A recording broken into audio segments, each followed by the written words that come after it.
পুড়ে ছাই পশ্চিম তীরের যাত্রাগ্রামের বসতি। নেতানিয়াহুর সশস্ত্র বাহিনীর হামলায় নয়, বরং ইসরায়েলি স্যাটেলারদের দেয়া আগুনে সর্বহারা হলেন ফিলিস্তিনিরা।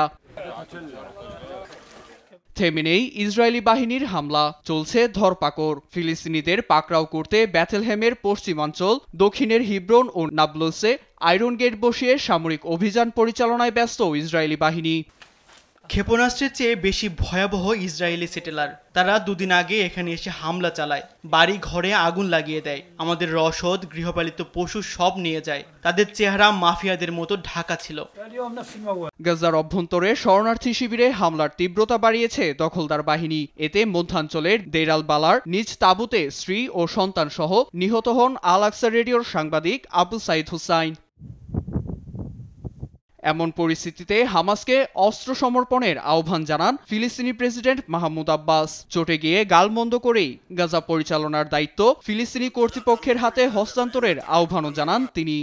এই নৃশংসতা বন্ধে হামাসকে অস্ত্র ত্যাগ করতেই হবে। ক্ষমতা ফিলিস্তিনি কর্তৃপক্ষের হাতে হস্তান্তর না হলে সমাধান সম্ভব হবে না। এক অঞ্চলে দুই শাসক ও দুই ধরনের সিদ্ধান্ত সব আশাকে নস্যাৎ করে দেবে। 18 মাসের চলমান ইসরায়েলি আগ্রাসনের মাত্রা গেল 2 মাসে আরও বেড়েছে। এমনকি ত্রাণ আটকে দেয়া সহ ডিপোতে হামলা চালিয়ে ইসরায়েল পুরো উপত্যকাকেই ঠেলে দিচ্ছে দুর্ভিক্ষের দিকে।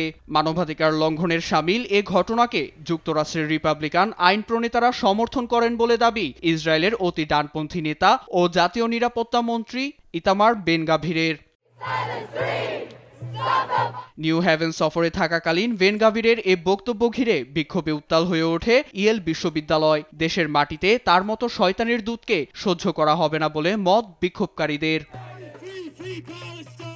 নীরব দাস, নিউজ ডেস্ক, দেশ টিভি।